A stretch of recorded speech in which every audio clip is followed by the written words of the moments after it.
Sly Stallone, Sylvester Stallone, Rocky. Rocky's story is this even, right?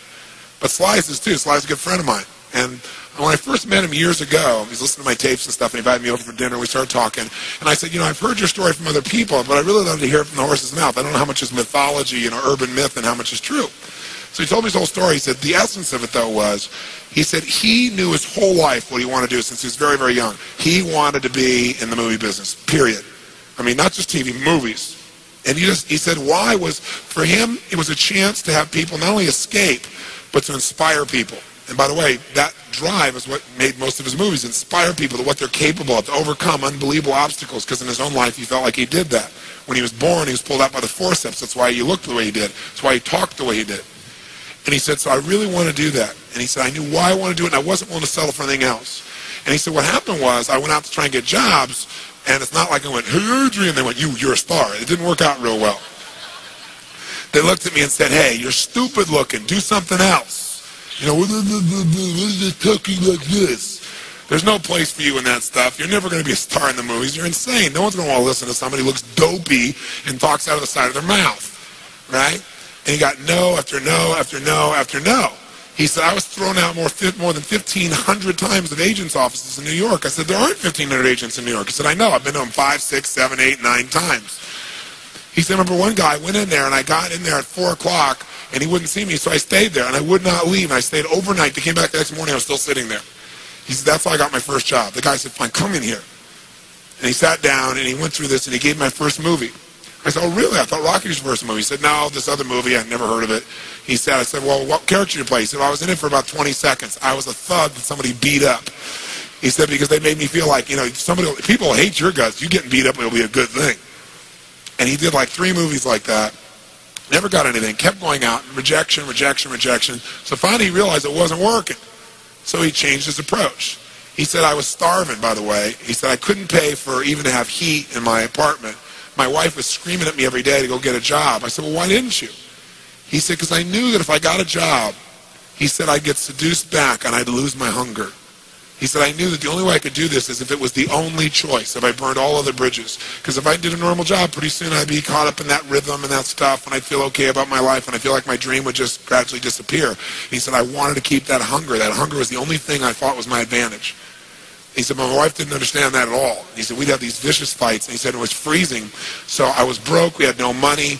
And he said, so I finally went to the public library one day because it was warm. He said, I didn't want to read anything. He said, so I went in, New York Public Library. He said, I was hanging out there, and I sat down in this chair, and somebody left a book there.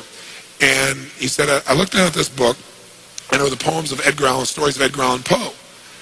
And he said, so I started reading it, and he said, I got totally into Edgar Allan Poe. And he said, I know everything about it. He goes on for another 20 minutes telling me about Edgar Allan Poe. He knows everything, how he died, what it was about, what really happened. And I said, well, what did Poe do for you? He said, Poe got me out of myself. He got me to think about how I could touch other people and not worry about myself so much. And he said, it made me decide to become a writer. I said, just imagine, Rocky the writer, right? And he said, so I tried to write a bunch of screenplays. Nothing worked, nothing worked. I was totally broke. He said, I didn't even have $50. And he said, and finally, he said, I sold a script. And it was called Paradise Alley. He said, it's a movie I made many years later, but I sold it. And he said, I sold it for $100. He said, but $100 was a ton of money, man. I was so thrilled. I thought, I'm on my way. But it never led to anything. And he said, so finally, he said, I kept going and going and going. He said, finally, we were so broke. He said, I hocked my wife's jewelry. He said, Tony, there's some things in life you should never do. He said, that was basically the end of our relationship. She hated my guts so much. He said, now we were so broke, we had nothing, no food, no money. And he said, the one thing I loved most in the world was my dog. He said, I love my dog because he gave me unconditional love, unlike my wife. And he said, so what happened was, though, we were so broke that to survive, I couldn't even feed my dog. So I went to a liquor store. He said, it was the lowest day of my life. And I stood outside the liquor store trying to sell my dog to strangers.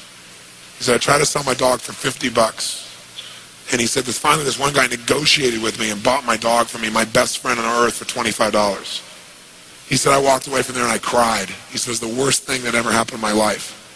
He said, 2 weeks later, I'm watching a fight between Muhammad Ali and Wepner, this white guy that's getting bludgeoned but just keeps on coming. And he said, I got an idea. He said, as soon as the fight ended, I started writing. He said, I wrote for 20 straight hours. I did not sleep. I wrote the entire movie in 20 hours straight. Right then. Saw the fight, wrote the movie. Whole thing, done. He said, I was shaking at the end. I was so excited. He said, I really knew, man. I knew what I wanted. I knew why I wanted it. He said, just like you teach that formula. He said, but I said, man, I took the action. Now it's time to deliver. And so he said, I went out and started trying to sell it to agents. And they all would read it, and they'd say, you know, this is predictable. This is stupid. This is sappy. He said, I wrote down all the things they said, and I read them the night of the Oscars when we won. And he said, it was really good, right? The greatest revenge is massive success. And he said, so what happened was, he said, I kept going, trying to sell it, nobody going, I'm broke, I'm starving. He said, finally, I meet these guys, they read it, and they believe in the script, and they love it. And they offer me $125,000 for my script. I said, oh my God, you must have been out of your mind. He said, I was. I said, just one thing though, guys, you got a deal based on one thing. And they said, what's that? He said, I got a star in it. They went, pfft. What are you talking about? You're a writer. I said, no, I'm an actor. He said, no, you're a writer. He said, no, I'm an actor. That is my story, and I'm Rocky. He said, I got to play it. You know, I got to be the head person. I got to be the starring role. And they said, there's no way. We're not going to pay you $125,000, take some no name and stick you in that, throw our money away. We need a star, you know? And they want to have Ryan O'Neal play Rocky, to give you a picture.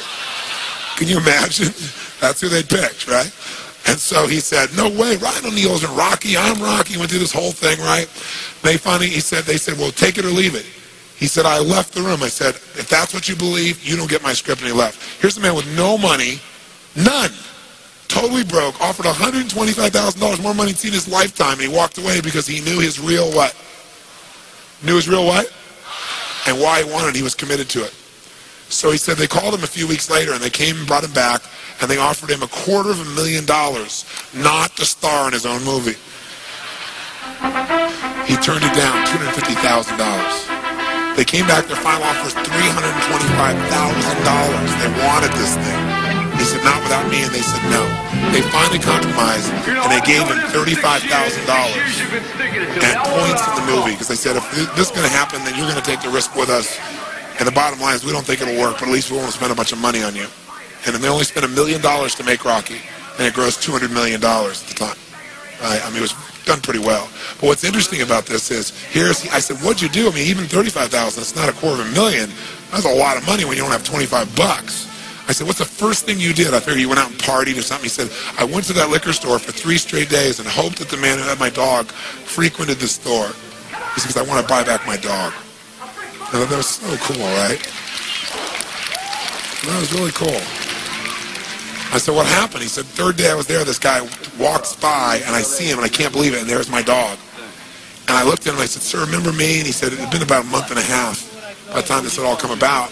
And he said, remember me? You know, I'm the guy who sold you the dog. I goes, yeah, I love the dog. He said, look, he said, I was so broke, I was starving. He's my best friend. I'm sure you love him too, but I got to have him black. Please, I beg of you. He said, I'll pay you $100 for the dog. I know you paid me $25, but I'll give you $100. And the man said, absolutely not, no way. It's my dog now. You can't buy him back. Right? And Sly said, you know, Tony, you know, he said, know your outcome? I said, yeah. He said, I knew it. And he said, I kept changing my approach. So I went, $500 for the dog. The guy said, absolutely no way. He said, $1,000 for my dog. The guy said, no amount of money on earth is ever going to get this dog for you. I said, what'd you do? He said, I knew my outcome, right? Because he listened to tapes, kept to him. He said, I decided to take massive action. He said, I got my dog. I just kept changing my approach, so I got it. I said, what'd it cost you? $15,000 and a part in Rocky. The guy's in Rocky.